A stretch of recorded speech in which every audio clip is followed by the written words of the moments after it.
Magandang tanghali po sa ating lahat.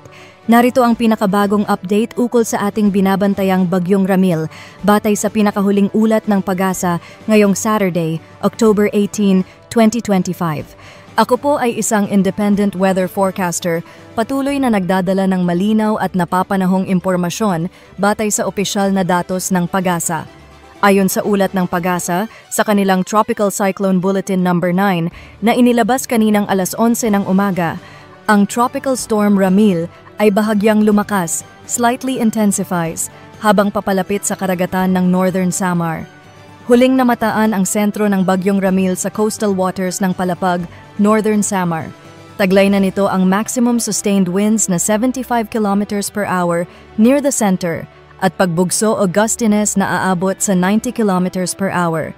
Kumikilos ito ngayon sa direksyong west-southwestward sa bilis na 20 kilometers per hour. Dahil sa banta ng bagyo, narito ang latest release ng Pag-asa sa Tropical Cyclone Wind Signals. Alamin natin ang mga apektadong lugar. Signal number 2, Gale Force Winds. Kabilang na po rito ang northern portion ng Aurora, ang Polillo Islands, at ang buong Camarines Norte at Catanduanes. Kasama rin ang northern portion ng Camarines Sur, ang extreme eastern portion ng Albay at northeastern portion ng Sorsogon. Sa Visayas, kasama rin po ang northeastern portion ng Northern Samar. Posible po ang minor to moderate threat sa buhay at ari-arian sa mga lugar na ito. Signal number 1, strong winds. Nakataas naman ito sa Cagayan, Isabela, Quirino, Nueva Vizcaya, Ilocos Region, Pangasinan at nalalabing bahagi ng Aurora.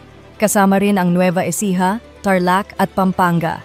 Sa Southern Luzon, nakataas ito sa Quezon, maliban sa Signal number 2 areas, at Bicol Region, maliban sa Signal number 2 areas, pati na rin ang Burias at Ticao Island. Kasama po rito ang buong Northern Samar at mga northern portion ng Eastern Samar at Samar. Ayon sa forecast ng Pag-asa, inaasahang maglalandfall o dadaan ang sentro ni Ramil malapit sa Northern Samar ngayong tanghali o hapon at Catanduanes ngayong hapon o gabi. May tumataas na posibilidad na maglandfall sa Albay o Sorsogon. Hindi rin nila inaalis ang posibilidad na maging severe tropical storm ang Bagyong Ramil bago pa man maglandfall. Posibleng maglandfall ulit ito sa Aurora bukas, October 19, ng umaga o hapon.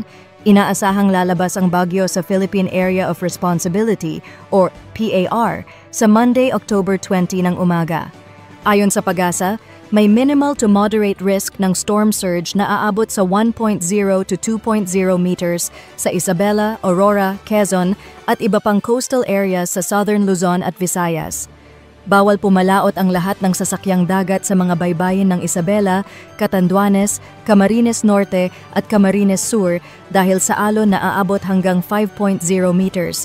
Kaya't payo ng Pag-asa sa publiko, manatiling handa at sundin ang mga utos ng inyong lokal na pamahalaan, lalo na sa mga lugar na madaling bahain o tamaan ng malalakas na hangin.